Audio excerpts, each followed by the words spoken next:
challenge, the boys from Arden Street. They'll try putting the lid on this now. It was 2012, the last time our club played on a Friday night, so it's really exciting. It's important for our season that we play really well against North. The players are really looking forward to it. We'll back our crew to get it done. What a great prospect Friday night is. Top of the table clash, and with North Melbourne's official charity being the Australian Prostate Cancer Research Centre, it's also the clash for prostate, and these caps, there'll be thousands of them available on the night. You have to wear them when you go for your test? Absolutely, I'm sure it doesn't hurt. I'm sure it does. I'm sure it does. I'm saying wear the hat. Welcome, Todd Goldstein, welcome. Nice to have you here. Sure it doesn't hurt. They all linked to a good cause, but it's a good cap, this, isn't it? The match itself is a juicy prospect. This is great. North Melbourne and the Bulldogs in a top-of-the-table clash. Yeah, it's definitely very exciting. I think both clubs have been waiting for an opportunity like this, and the fact that we're together and we get to try and draw a big crowd, and hopefully all the North and Bulldogs supporters come out, because it's a great night for both clubs and we can really show what we all stand for. The Friday nights mean a lot to North Melbourne, don't they? Yeah, absolutely. I mean, we started with them all those years ago, and I think we were starved of them for a fair while, and it's really exciting for the players to be part of it, and for the footy club to. I think we've got 5 this year, so it's definitely exciting. It shows that we're putting the good show on field, and off field we're starting to get that stability as well. The AFL went after money for so many years, but the AFL, quite rightly, in the last couple of years, said you're in the spot. So the fact you got 5 this year, and we're all looking at this game on Friday night thinking, dead set, I cannot wait to see the best of you guys versus the best of the Western Bulldogs. It gives you justification of where you are. This ladder says 5-zip.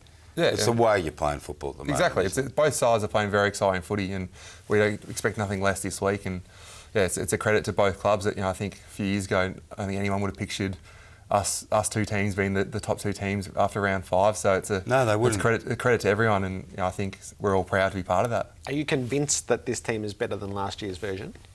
I think at this stage we are. I think previous years this side would be 3-2, 2-3, or even 1-4. We'd be talking about your bad starts. Exactly, we'd be getting doorstopped at the club and things like that. Or you can't hold the ball at the end. Yeah, but I think the club so far, we're not playing our best footy, we're far from it, but we're still doing enough to get the wins, and that's all you can ask for of a footy club at this stage. Well, how good are you going to be when you play your best footy if you had 4 scores over 20 goals, and that's a little bit unheard of. One of the reasons is this fella here. I look at the Kangaroos and say your improvement is coming in the way you move the ball, etc. But 2 players, Daniel Wells in the midfield and Ben Brown up forward. What's he, 21? Yeah, 21, 22, yeah. He looms large, doesn't he?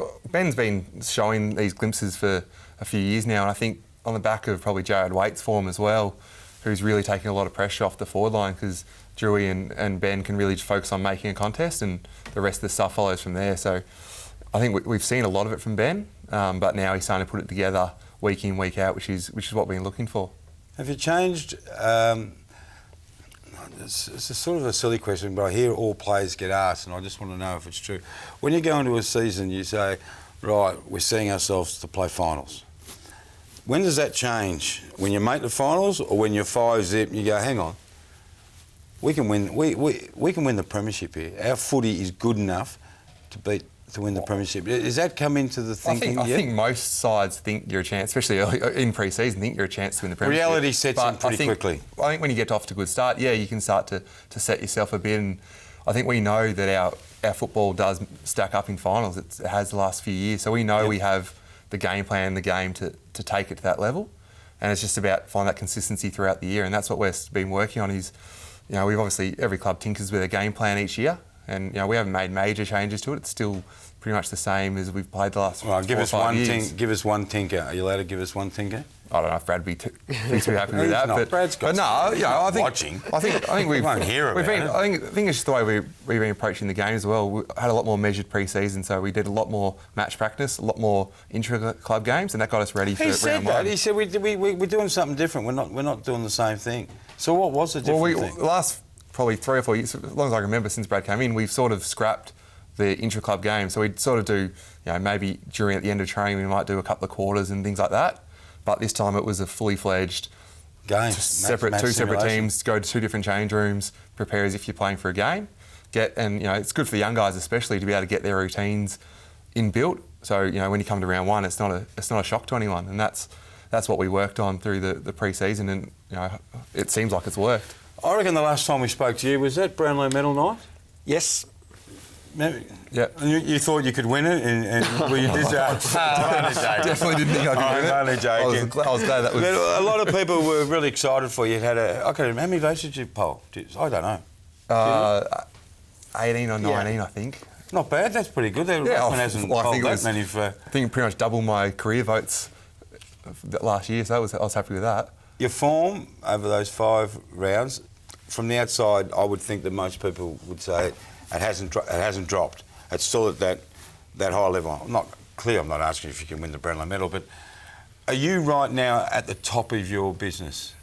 Yeah, I think I see a lot of improvement. I think I'm doing some things well. I think I'm finding ways to have impacts on the game still. Yep. I think even when my ruck work hasn't been great, I've still managed to impact in other ways. Your body work, your palming, or I think obviously Mac's got on top of me in the ruck in the Melbourne game, but I was able to find a way to still have an impact in the game. And I think in the past, if my ruck work's not working, the rest of my game can go to pieces.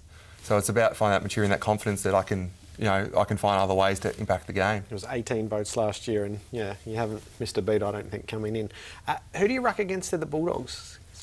Well, I think last week it looked like it was Campbell and Roughhead that played. I think last year they went in with Roughhead and just a lot of third man up. So who knows what they'll do? Is it easier preparing when you know you're going all day against Max Gawn than it is a bit of variety?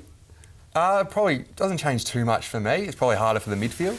I think not knowing exactly what's going to happen, and I think the Bulldogs caught us out a little bit last year with the way they played. So it makes it a lot harder for our midfielders and our midfield coaches to work out what they're going to do.